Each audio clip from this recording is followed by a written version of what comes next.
Okay, I hope you had enough time to go. This is our season, ending the season with a bang with the movie The Hangover. And I want to, before I introduce our special guest tonight, please just help me thank again for all the work they did, Nate Cohen and Molly Cornyn.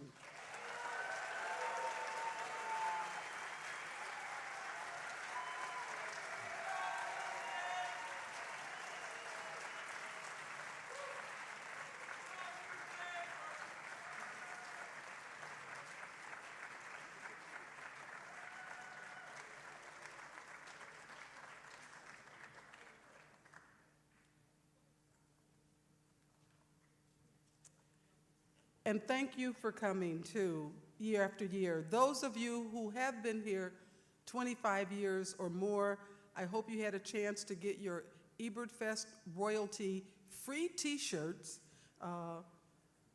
because they're going to, once they take them away, they're a limited edition. They were made just especially for this time, and we won't have them anymore, so. And thank you.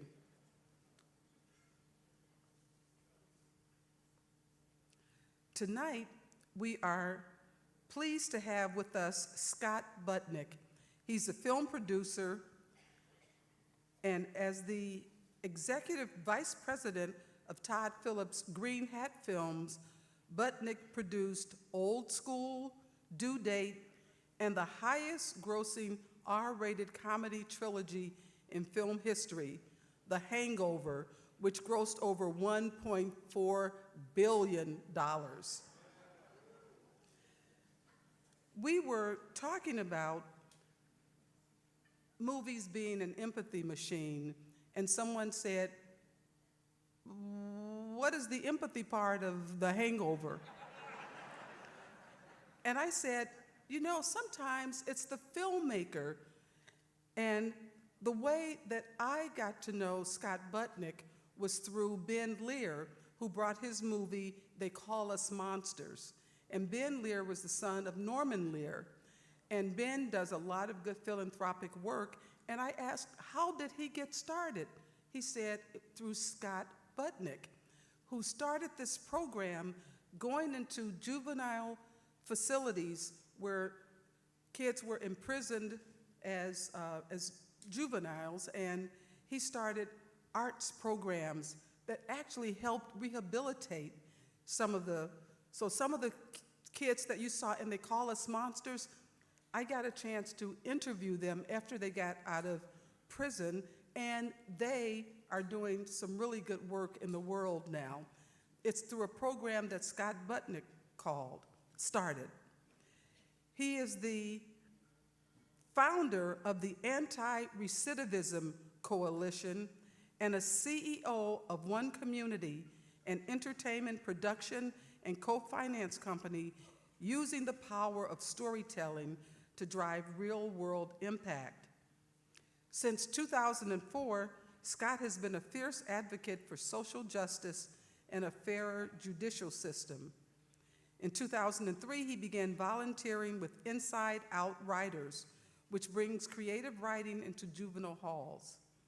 In 2014, he founded ARC, whose mission is to reduce incarceration, improve the outcomes of formerly incarcerated individuals, and build healthier communities.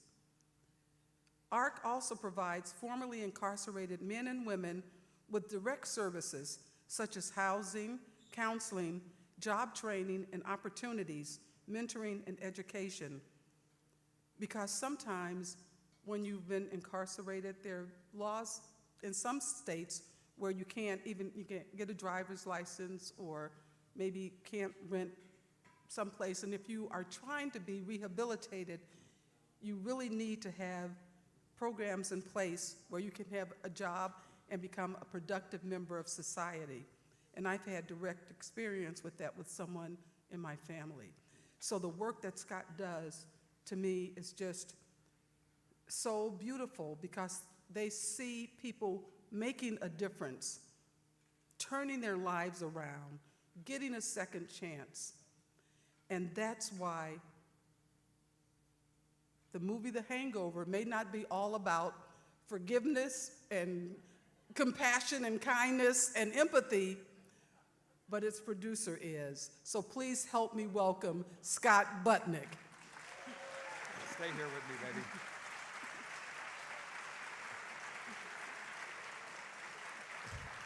Let's give it up for Chaz for an incredible festival this year.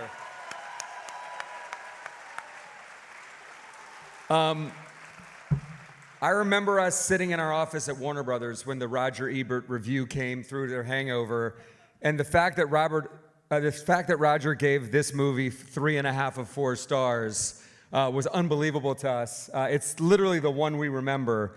He was so confused as to where the chicken came from, so we'll see if we can answer that question tonight. But this is really cool. I can tell you I probably have not seen this movie in a theater since it came out. And I'm sure so many of us haven't seen comedies in a theater in a while. So this is gonna be fun watching a comedy together, laughing together. I hope everyone is a little bit liquored up. I hope this is not gonna be like a really quiet crowd, like let's get loud. This is a comedy, it's an R-rated comedy. Don't be scared to laugh. But it's a real pleasure to be here. We'll talk more afterwards. Enjoy The Hangover.